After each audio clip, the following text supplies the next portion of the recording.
वशिष्ठ संहिता। आज हम इसको कंप्लीट करेंगे, वशिष्ठ संहिता को।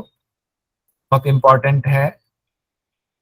ये बिल्कुल अलग तरह का ग्रंथ है हठयोग का, क्योंकि इसमें योग और धर्म दोनों का सामंजस्य बिठाया गया है। बाकी के हठयोग यौगिक ग्रंथ जो हैं उसमें एक तरह से धर्म को थोड़ा सा अलग हटा के देखा गया है, लेकिन वशिष्ठ संहिता में दोनों का सामंजस्य देखने को मिलता है।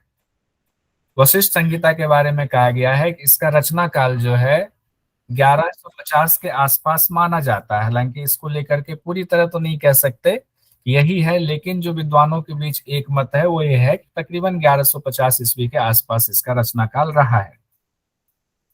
इसके लेखक हैं यानी रचनाकार हैं वशिष्ठ मुनि या मुनि वशिष्ठ, दोनों में से जो भी करें, मुनि पहले लगा दें या बाद में लगा दें।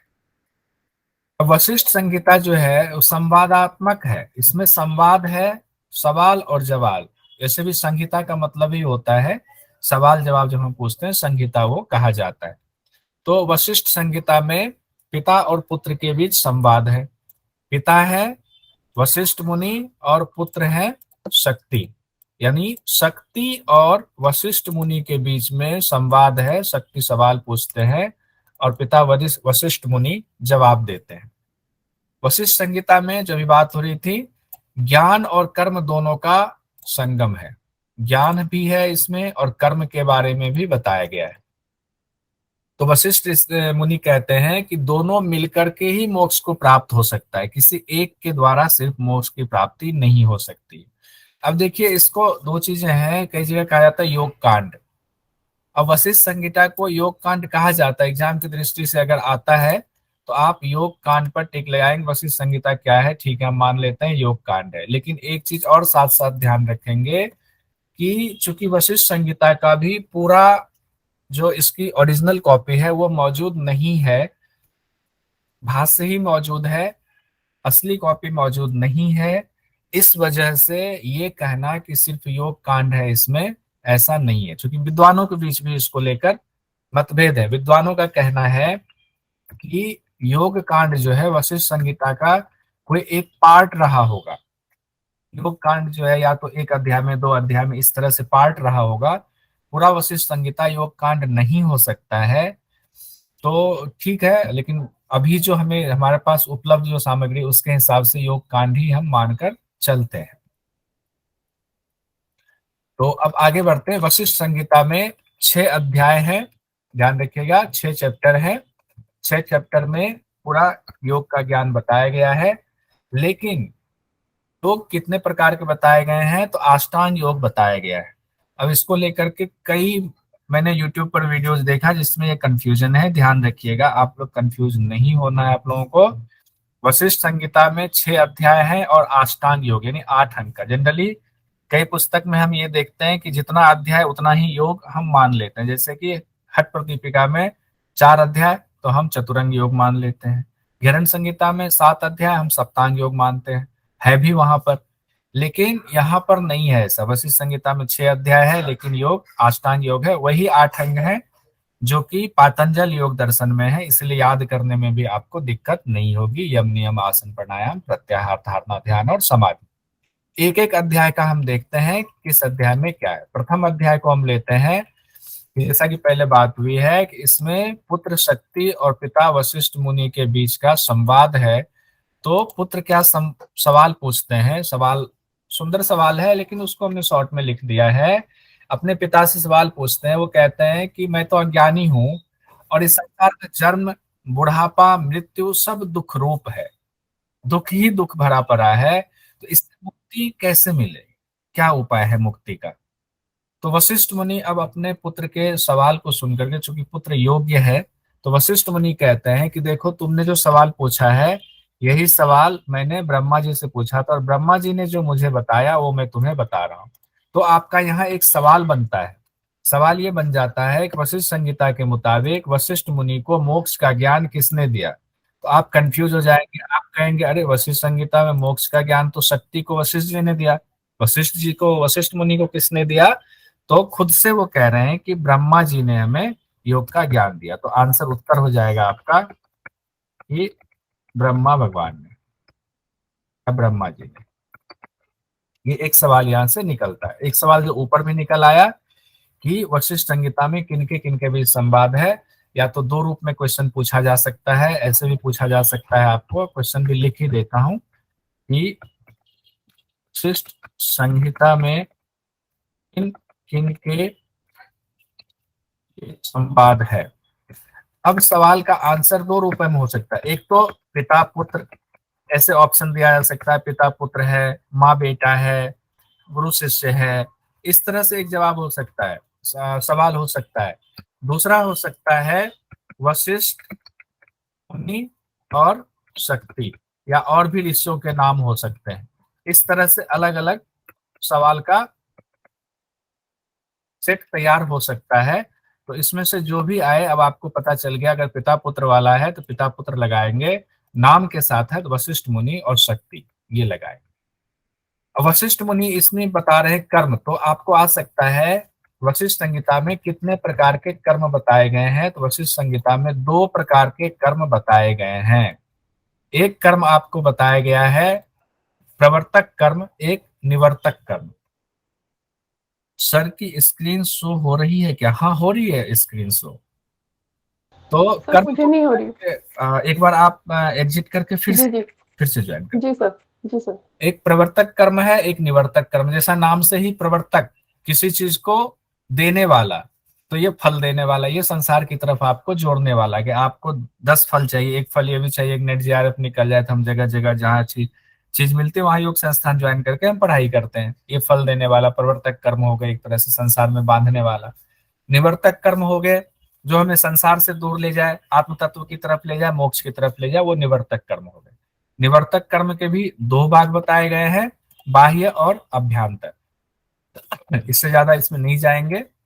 फिर वशिष्ठ मुनि अपने पुत्र शक्ति को अष्टांग योग के बारे में बताते हैं। अब अष्टांग योग की यहाँ चर्चा हो रही है, वही अष्टांग योग जो कि सीक्वेंस वही है, नाम वही है, लेकिन अभ्यास अलग है इसमें पातंजल योग दर्शन से, ये ध्यान रखना है। यम नियम आसन प्राणायाम प्रत्याहार धारणा ध्यान और समाधि, ये 8 अंग है। लेकिन अंतर क्या है? 4 को बहिरंग साधन कहा गया, 4 को अंतरंग साधन कहा गया। तो यम नियम आसन प्राणायाम बहिरंग साधन में आ गए, और आपके बाकी 4 प्रत्याहार धारणा ध्यान समाधि आपके अंतरंग साधन में आ गए। लेकिन पातंजल योग दर्शन में क्या है? कोई माइक खोलकर बताइए। सर ये बहिरंग में सर आपके प्रत्याहार भी जुड़ा है, और अंतरंग धारणा ध्यान समाधि ये अंतरंग है उसमें। अंतरंग है उसमें, ये पातंजल योग दर्शन में हाँ, ऐसा। उसमें 3 अंतरंग है सर। हाँ, और पातंजल योग दर्शन में 3 अंतरंग है, और जी उसमें इसमें भी धारणा ध्यान समाधि में भी बताया गया है एक दूसरे के लिए बहिरंग और अंतरंग है, ये भी ध्यान रखिएगा। हाँ वो जब पातंजल योग दर्शन अभी इसके बाद जब हम लोग रिपीट करेंगे क्विक क्वेश्चन, तब उसमें आ जाएगा। अब इसमें जो इम्पोर्टेंट है यम और नियम, जो पहला यम है दूसरा नियम है, 10 यम 10 नियम बताए गए। तो देखिए पातंजल योग दर्शन में सिर्फ 5 यम 5 नियम था, लेकिन इसमें 10 यम है 10 नियम है। तो 10 यम और 10 नियम, इसको पढ़ने से पहले एक चीज देख लेते हैं कि 10 यम और 10 नियम की चर्चा और कहाँ कहाँ है। एक्स्ट्रा इन्फो मैंने लिखा हुआ है, हट प्रदीपिका में आपने पढ़ा, हालांकि हट प्रदीपिका में कुछ पुस्तकों में सूत्र यानी श्लोक दिया हुआ है, कुछ में नहीं दिया हुआ है। त्रिशिखो ब्राह्मण उपनिषद में है, सांडिल्यो उपनिषद में है, योग याज्ञवल्क्य में है। तो इन जगहों पर 10 यम 10 नियम की चर्चा है, लेकिन एक दो चीजें चेंज है। जैसे कि नियम में यहाँ ईश्वर पूजन है, तो बाकी जगहों पर ईश्वर प्रणिधान की चर्चा है कई जगहों पर। बहरहाल हम लोग अभी वशिष्ठ संहिता देख रहे हैं। वशिष्ठ संहिता में जो यम 10 है, अहिंसा सत्य अस्त्य ब्रह्मचर्य, 4 तो पातंजल योग दर्शन के लिया गया है, 5वां पातंजल योग दर्शन का इसमें छोड़ दिया गया, लेकिन धृति से मिलता जुलता, विद्वान कहते हैं धृति से मिलता जुलता है, अपरिग्रह। उसके बाद क्षमा दया आर्जव मिताहार, शौच, शौच और बाह्य और आंतरिक दोनों शौच। नियम है तप संतोष आस्तिक दान ईश्वर पूजन सिद्धांत श्रवण ही मति जप और व्रत। ये आप लोग डिटेल में पढ़ चुके हैं, सूर्यकांत सर ने पढ़ाया हुआ है। जो इम्पोर्टेंट है यम में मिताहार। अब यम में जो मिताहार है ये क्यों इंपॉर्टेंट है, बड़ा महत्वपूर्ण हो सकता है कि एग्जाम में आ जाए। और अपन को जानकारी के लिए भी पता होना चाहिए कि मिताहार के बारे में वशिष्ठ संहिता में क्या कहा गया है। तो वशिष्ठ मुनि अपने पुत्र शक्ति से कहते हैं कि हे पुत्र, हे मेरे प्रिय शिष्य, चार जो आश्रम है, संन्यास जो ब्रह्मचारी आश्रम है, गृहस्थ आश्रम है, वानप्रस्थ आश्रम है और संन्यास आश्रम है, कहते हैं उसमें रहने वालों के लिए भोजन का क्रम अलग अलग होना चाहिए, तभी उसकी साधना पूर्ण होगी, तभी उसका कर्म अच्छे से हो पाएगा। कहते जो ब्रह्मचारी है, ब्रह्मचारी को अपनी आवश्यकता के मुताबिक, अपनी जरूरत के मुताबिक भोजन करना चाहिए, जितनी जरूरत हो उतना भोजन करे। लेकिन गृहस्थ के बारे में कह देते हैं 32 ग्रास यानी कि 32 कौर ही भोजन करना। एक बार हमने खाया 1 कौर तो 32 कौर। वानप्रस्थ के बारे में कहते हैं जो वानप्रस्थी हैं 16 ग्रास खाना चाहिए, 16 कौर खाना चाहिए। सन्यासी के बारे में कहते हैं 8 ग्रास आपके लिए पर्याप्त है, 8 ग्रास 8 कौर ही भोजन करें। उल्टे क्रम में भी कह दें, सन्यासी के लिए 8 ग्रास, वानप्रस्थी के लिए 8 दूना ही 16 ग्रास, गृहस्थ के लिए 16 दूना ही 32 ग्रास, ब्रह्मचारी अपने जरूरत के मुताबिक, आवश्यकता के मुताबिक, उनके लिए कोई संख्या नहीं बताई गई है। आगे बढ़ते हैं। इस संहिता में 10 आसनों का जिक्र है, ये भी आप पढ़ चुके हैं। स्वस्तिकासन, गोमुखासन, पद्मासन, वीरासन, सिंहासन, मयूरासन, कुक्कुटासन, कुर्मासन, मुक्तासन और भद्रासन, ये 10 आसन बताए गए हैं। इसके बाद वशिष्ठ मुनि ने कहा है कि प्राणायाम से पहले नारी शोधन का अभ्यास करना चाहिए। यहाँ कह के प्रथम अध्याय उन्होंने कंप्लीट कर दिया। द्वितीय अध्याय में जब हम आते हैं, क्विक रिवीजन हो रहा है इसलिए हम थोड़ा फास्ट बढ़ रहे हैं। द्वितीय अध्याय में है शक्ति। अब नारी शुद्धि के बारे में कई सवाल पूछते हैं, इसी में आपके कंद के बारे में है, कुंडलिनी के बारे में है, तो हमने इतना डिटेल नहीं दिया हुआ है, सिर्फ इंपॉर्टेंट चीजें इसमें से निकाल ली हुई है। तो इसमें शक्ति के सवालों का जवाब देते हुए वशिष्ठ मुनि कई चीजें बताते हैं। पहले वो शरीर की रचना के बारे में बताते हैं कि शरीर की रचना कैसे हुई। तो शरीर का माप बताते हैं 96 अंगुल का ये शरीर है। देखिए बहुत ही साइंटिफिक है ये वाला पॉइंट, मतलब योग साइंस, आध्यात्मिक साइंस, हमारा यौगिक साइंस के हिसाब से, आज के साइंस के हिसाब से नहीं।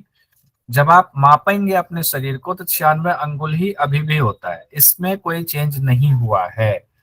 पृष्ठ भाग में 32 हड्डियों की चर्चा की गई, ये लिखा पृष्ठ भाग में हड्डियों की संख्या 32 है। और कहते हैं दोनों, मतलब हड्डियों के दोनों तरफ, उसके दोनों तरफ नाड़ियां बिछी हुई है और 72,000 नाड़ियां हैं। उसमें भी 14 प्रमुख नाड़ियां बताई गई हैं।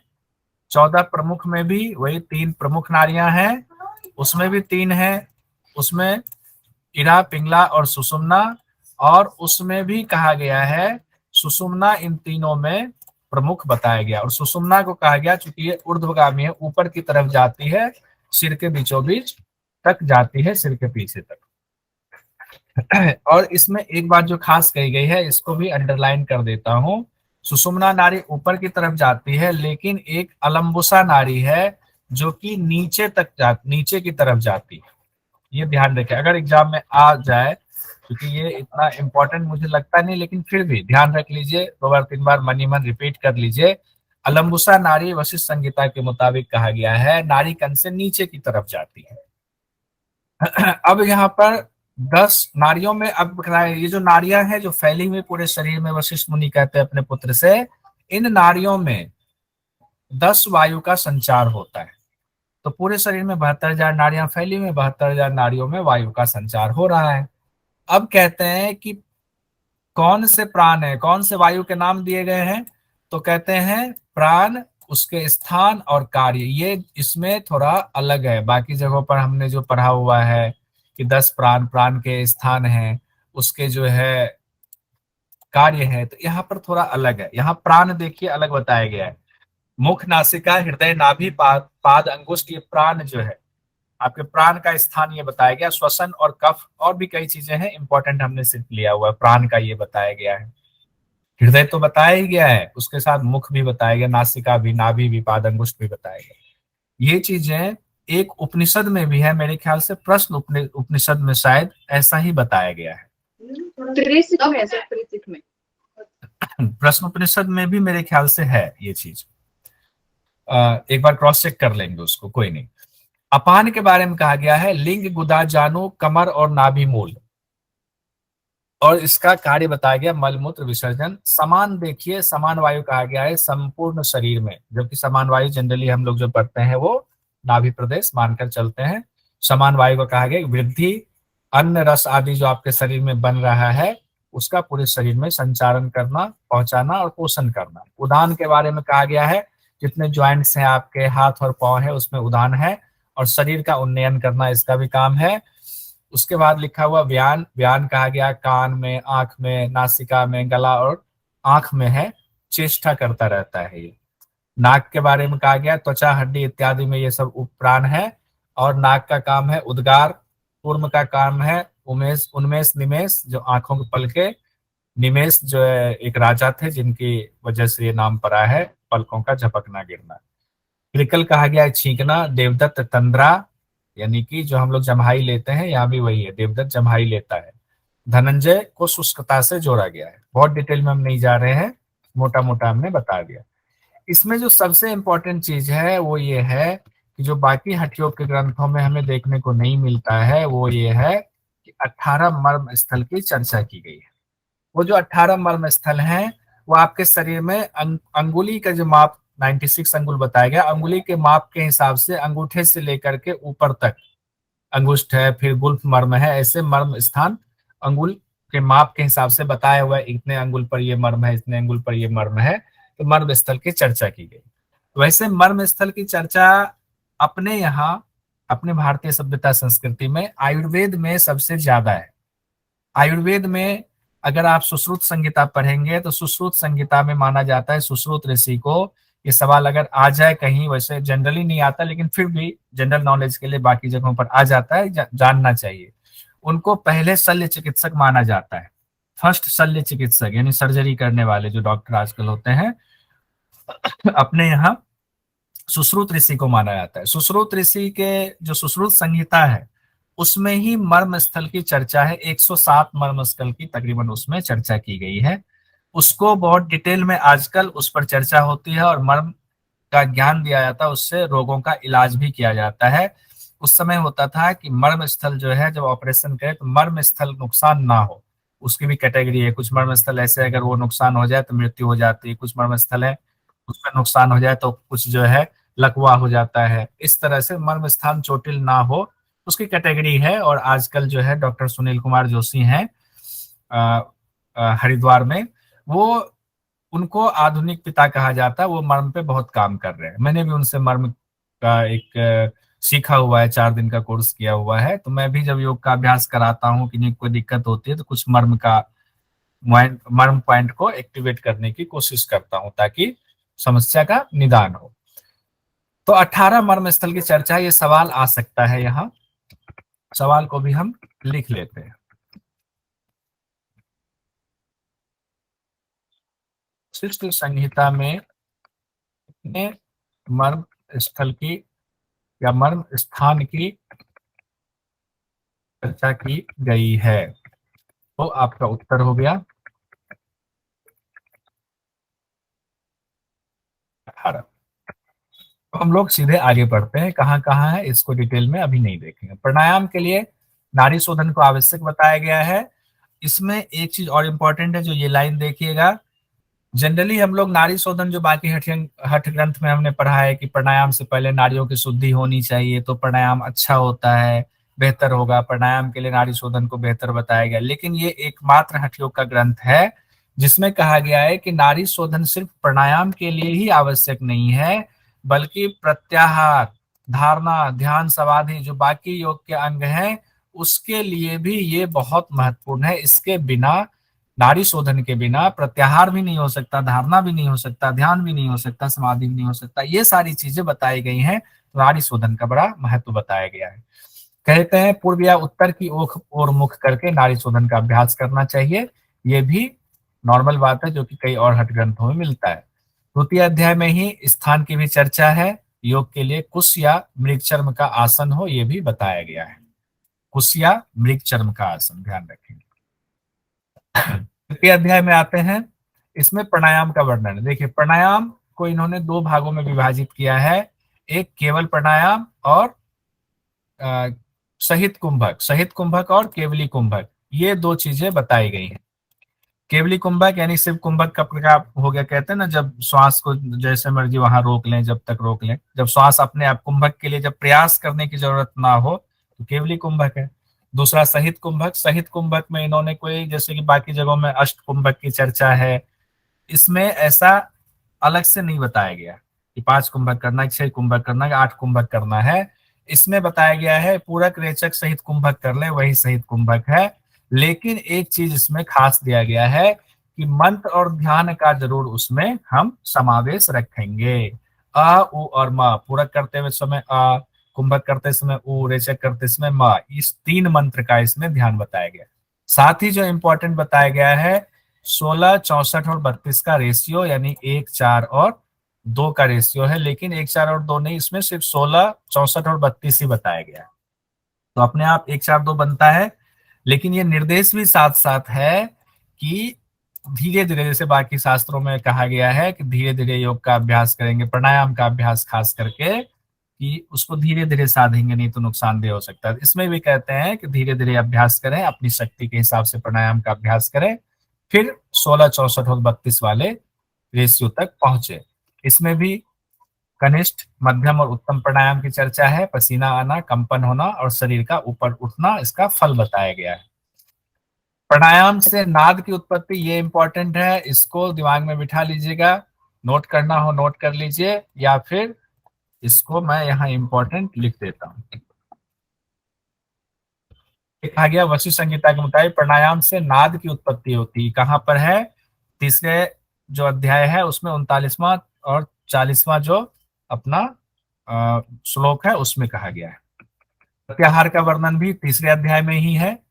खास बात यह है कि यहाँ 4 प्रकार के प्रत्याहार की चर्चा की गई। अगर एग्जाम में आ जाए वशिष्ठ संहिता में कितने प्रकार के प्रत्याहार की चर्चा की गई है, तो 4 प्रकार से प्रत्याहार करना बताया गया। प्रत्याहार 4 प्रकार से करें, इतना ही काफी है, और डिटेल इसमें अभी नहीं जाएंगे। चतुर्थ अध्याय में हम आते हैं। चतुर्थ अध्याय में कहा गया है कि धारणा का वर्णन चौथे अध्याय में किया गया है। धारणा का वर्णन चौथे में, धारणा ही नहीं, धारणा, ध्यान और समाधि, चौथे में धारणा, ध्यान और समाधि का वर्णन चौथे अध्याय में किया गया। आप कहेंगे 5वां और 6ठा में फिर क्या है, तो वो भी अभी आएगा कि आखिर जब सारा 8 अंगों का अभ्यास यही चतुर्थ अध्याय में ही खत्म हो गया तो आगे क्या है वो देखेंगे। कहते मन को आत्म तत्व में स्थिर करना धारणा बताया गया है। सिर्फ एक ही धारणा नहीं बताई गई है, कई तरीके बताए गए। एक तो ये बताया गया मन को आत्मा में स्थिर कर लेंगे, तो मान लीजिए ये पहला हो गया। बाह्य आकाश को हृदय आकाश यानी अंतराकाश में विलीन करना भी धारणा बताया गया है। तो ये हो गया, मान लीजिए इसको दूसरा, कलर कर देते हैं। उसके बाद तीसरा जो बताया गया वो पंच धारणा बताया गया। पंच धारणा की चर्चा हम लोगों ने कहाँ पढ़ा था? जो महत्वपूर्ण एक ग्रंथ है उसका नाम बताया, घेरण संहिता में। घेरण संहिता में, बिल्कुल सही बात में मैम। घेरण संहिता में पंचधारणा की चर्चा है और यहाँ भी पंचधारणा की चर्चा, लेकिन दोनों में थोड़ा अंतर है। क्या अंतर है, इसलिए मैंने इसको डिटेल में लिख दिया, अंतर जानना जरूरी है। इसमें जो 5 तत्व है, पांचों के स्थान है और बीज मंत्र बताए गए हैं और देवता भी बताए गए। देखिए मंत्र तो वही है, ला व र य ह, ये मंत्र पांचों एक ही है, इसमें कोई चेंज नहीं है। चेंज कहाँ है? देवता में। देवता में क्या चेंज है? ब्रह्मा, विष्णु, रुद्र, 3 तक सही है, चौथा और 5वां अलग है। उसमें क्या था? ईश्वर और सदाशिव, यही था ना? बताइए। हाँ सर यही था। और इसमें महद और अव्यक्त है। अव्यक्त परमात्मा को कहा गया है, तो महद और अव्यक्त ये दो तत्व की चर्चा है देवता में। तो ये ध्यान रखिएगा, वशिष्ठ संहिता में अगर पूछ दे कि आपको वायु धारणा, वायवी धारणा में वशिष्ठ संहिता में कौन से देवता है, तो महत और अव्यक्त 2 ही याद करना है, बाकी 3 तो याद ही है। स्थान का भी थोड़ा सा अलग है, लेकिन स्थान उतना मुझे लगता नहीं है कि ये पूछेगा। फिर भी एक बार सरसरी निगाह से देख लेते हैं। पृथ्वी धारणा, पांव से जानु प्रदेश तक, लंब बीज मंत्र, ब्रह्मा देवता। उसके बाद जल, इसको आप भी कहा गया है, जानु से मूलाधार तक वम विष्णु देवता, तेजस यानी कि अग्नि वाला, मूलाधार से हृदय तक, रम बीज मंत्र रुद्र देवता, वायु वायव्य धारणा हृदय से भूमध्य तक, यम मंत्र महत देवता, आकाश भूमध्य, भूमध्य से ब्रह्मरंध्र तक, हम और अव्यक्त देवता। ये देखिए ये स्थान भी थोड़ा सा इसमें चेंज है। आकाश में जनरली हम लोगों ने गहन संहिता में पढ़ा था, आकाश का स्थान कहाँ पढ़ा था, फटाफट बताइए। अब कोई जवाब ही नहीं देंगे, कैसे काम चलेगा, कैसे मैं नाम लेकर। विशुद्धि आकाश का स्थान विशुद्धि चक्र में बताया था उन्होंने। राधिका जी जी सर। कहाँ स्थान बताया गया है आकाशी धारणा का गहन संहिता में? विशुद्धि चक्र, विशुद्धि चक्र, भूमध्य ठीक है, ब्रह्मरंध्र तक बताया इसमें। ठीक हाँ इसमें है भगवत से ब्रह्मरंध्र तक। ये इसलिए पूछ रहा हूँ ये जानबूझ करके कि ये अलग है, तो अलग वाला तो हम जानेंगे तो याद हो जाएगा आसानी से, इसलिए डिस्कशन जरूरी होता है। कल जैसे एक दो चीज हम लोग डिस्कशन कर रहे थे, डिस्कशन से क्या होता है वो चीजें ज्यादा देर तक हमारे चित्त में हमारे मन में रहता है। इसमें भी वही कहा गया है 5 घटी तक धारणा करना है, जो पंचधारणा में बताया गया। अब है ध्यान, ध्यान भी इसी में है, यानी कि चतुर्थ अध्याय में ही ध्यान की भी चर्चा है। ध्यान के 2 रूप बताए गए हैं, सगुण ध्यान, निर्गुण ध्यान। सगुण ध्यान के 5 प्रकार बताए गए हैं, निर्गुण का एक ही बताया गया है। तो ये बस इतना याद रखेंगे, सगुण के 5 प्रकार, निर्गुण के 1 प्रकार ध्यान में, यानी ब्रह्म में लीन हो जाना। इसी अध्याय में समाधि का भी वर्णन है, लेकिन जैसे पातंजलि योग दर्शन में समाधि का अलग अलग भेद बताया गया है, एक तो संप्रज्ञात, असंप्रज्ञात, असंप्रज्ञात में भी बताया गया है, संप्रज्ञात में भी भेद बताए गए, लेकिन यहाँ पर नहीं, यहाँ पर कहा गया कि समाधि का कोई भेद नहीं है, समाधि चले गए ब्रह्म में विलीन होने वाली स्थिति है, समाधि में भेद नहीं बताया गया। अब यहाँ तक चतुर्थ अध्याय तक तो आपके 8 अंग जो है वो संपन्न हो गए। जब 8 अंग संपन्न हो गए तो 5वें और 6ठे अध्याय में क्या है, तो शक्ति के प्रश्न अभी खत्म नहीं हो रहे हैं। इसमें कहा गया 5वें और 6ठे अध्याय में, जैसे सपोज कीजिए हम लोग उपनिषद पढ़ते हैं, उपनिषद में जिस तरह से जिन चीजों का, जिन बातों का निरूपण किया गया है, उसी तरह से 5वें और 6ठे अध्याय में उन्हीं ज्ञान का निरूपण किया गया। तो एक तरह से कहा जाता है 5वां और 6ठा अध्याय को ये ज्ञान कांड है, कहा जाता है ना, वेद का जो अंतिम भाग यानी उपनिषद है उसको ज्ञान कांड कहा जाता है। ये सवाल आ सकता है कि ज्ञान कांड कहा जाता है, इनमें से किसको? उपनिषद दे देगा आपको, ब्राह्मण दे देगा आपको, और चारों भाग दे देगा वेद का, वानप्रस्थ दे देगा, तो उपनिषद को ज्ञान कांड कहा जाता है। उसी तरह से 5म और 6ठा अध्याय में ज्ञान की बात हो रही है, कैसे सृष्टि की रचना हुई, आत्मा क्या है, जीव कौन मरता है, मरता कौन है, जन्म कौन लेता है, तो ये सारी चीजें जिस तरह से उपनिषद में उसी तरह से चर्चा यहाँ की गई है। तो ये इसको ज्ञान कांड हम 5वें और 6ठे अध्याय को कह सकते हैं। तो यहाँ हम ज्ञान कांड का निरूपण कर देते हैं, 5वां में भी और 6ठे में भी। बहुत इंटरेस्टिंग है 5वां वाला, अभी देखिएगा कितनी अच्छी अच्छी चीजें इसमें आएंगी। आप लोग कहेंगे कि जरा नोट कर ले, कहाँ चला गया।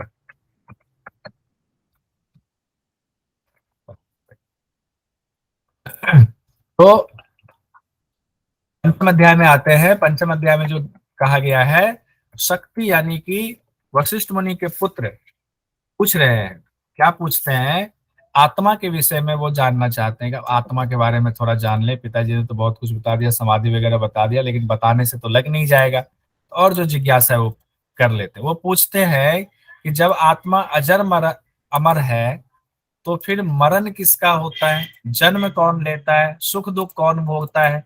इस बारे में वशिष्ठ मुनि जो है अब जवाब दे रहे हैं। वशिष्ठ मुनि कहते हैं कि जीव जब आत्मा जो है वो आच्छादित हो जाता है, माया से शरीर में आ जाता है, तो वो जीव हो जाता है। तो इसमें जीव के बारे में चर्चा की, कहते हैं जीव का ही जन्म होता है, जीव का ही मरण होता है। फिर क्षेत्रज्ञ के बारे में बताया गया है। तो अगर आ जाए कि वशिष्ठ संहिता में क्षेत्रज्ञ की चर्चा, जीव की चर्चा कहाँ है, तो वो 5वें अध्याय में क्षेत्रज्ञ और जीव की चर्चा की गई। फिर सृष्टि का क्रम समझाते हैं। ये देखिए यहाँ पर ये इंपॉर्टेंट है, हर उपनिषद में भी सृष्टि का क्रम समझाया गया है, सृष्टि की रचना कैसे हुई, क्योंकि उपनिषद का है ही दर्शन है। दर्शन में कहा ही गया है कि दर्शन मतलब हमारी उत्पत्ति कैसे हुई, सृष्टि कैसे बना, कौन चला रहा है, हम कैसे कार्य कर रहे हैं, ये सारी चीजें इसमें भी बताई। इसमें कहते हैं पंचविधि सृष्टि क्रम का जिक्र है। अगर आपको आ जाए पंचविधि सृष्टि क्रम का जिक्र कहाँ है, तो ये वशिष्ठ संहिता में पंचविधि सृष्टि क्रम का जिक्र है। इससे में कहा गया है पहला भोक्ता, दूसरा भोग, तीसरा भोग, चौथा भोगायतन और पांचवा इंद्रिय। कहते हैं इन पांचों के मिलन पर सृष्टि का काम प्रारंभ हो जाता है, छठा कुछ भी नहीं है। यही पांच का मिलन हुआ तो सृष्टि प्रारंभ हो गई। अब उसके बाद कहते हैं जीव जो आ गया, अब सृष्टि प्रारंभ हुआ, जीव उत्पन्न हो गया, जीव आ गया, तो कहते हैं उसकी भी चार अवस्था होती है। तो यहाँ जीव की चार अवस्था बताई गई है। जीव की चार अवस्था कौन कौन सी है? जागृत अवस्था, स्वप्न अवस्था, सुषुप्ति अवस्था, तुरीय अवस्था। तुरीय सबसे उत्तम अवस्था है, ये ध्यान रखिए, कई जगहों पर है तो इसको याद कर लीजिए। कई बार जीव की अवस्था को सही क्रम में सजाएं, ये आ सकता है सवाल में, ऐसे आ सकता है सवाल कि जीव के क्रम को, जीव की चार अवस्थाओं को सही क्रम में सजाएं। तो तकरीबन ये हर जगह यही है, जागृत, स्वप्न, सुषुप्ति और तुरीय, तो इसमें कोई दिक्कत नहीं है। अब इसी में स्वर विज्ञान का बड़ा रोचक प्रसंग है। मैंने जानबूझ के खाली छोड़ा था, समय बचेगा तो बताऊंगा, नहीं बचेगा तो नहीं बताऊंगा, लेकिन लगता है समय थोड़ा सा है। श्वास के बारे में आप लोगों ने शायद पढ़ा भी होगा। इसमें कहा गया है, जैसे इससे पहले हम लोगों ने एक हठियों के ग्रंथ में पढ़ा कि दाहिना स्वर चले तो भोजन करना चाहिए, बायां स्वर चले तो शयन करना चाहिए। किसमें था, किस ग्रंथ में था, कोई बता सकते हैं? भूल गए? रिवीजन में भी आया वो। पुष्पलता जी? वशिष्ठ संहिता में सर। वशिष्ठ संहिता में है, और किस में है इसके अलावा? वशिष्ठ तो पढ़ा ही रहे। संजय जी, शोभा जी? याद नहीं है सर। शिव संहिता में है क्या, कुछ ध्यान आ रहा है?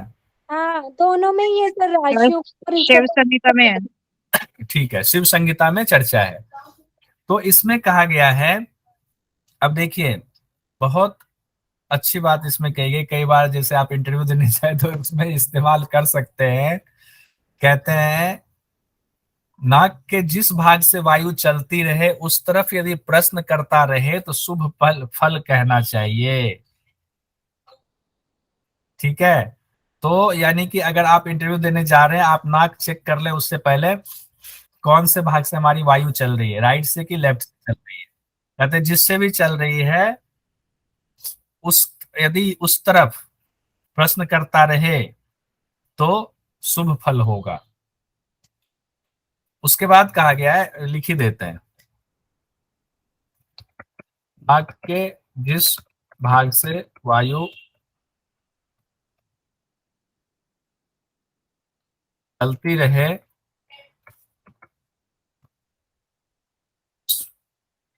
तरफ यदि प्रश्न करता रहे तो शुभ फल कहना चाहिए। पर सर मोस्टली प्रश्नकर्ता सामने होते हैं। हाँ सामने होते, थोड़ा सा साइड हो जाए, कोशिश करें अगर हो जाए, अगर आपके हाथ में है तो, नहीं है तो कुछ कर ही नहीं सकते, ऑप्शन ही नहीं है।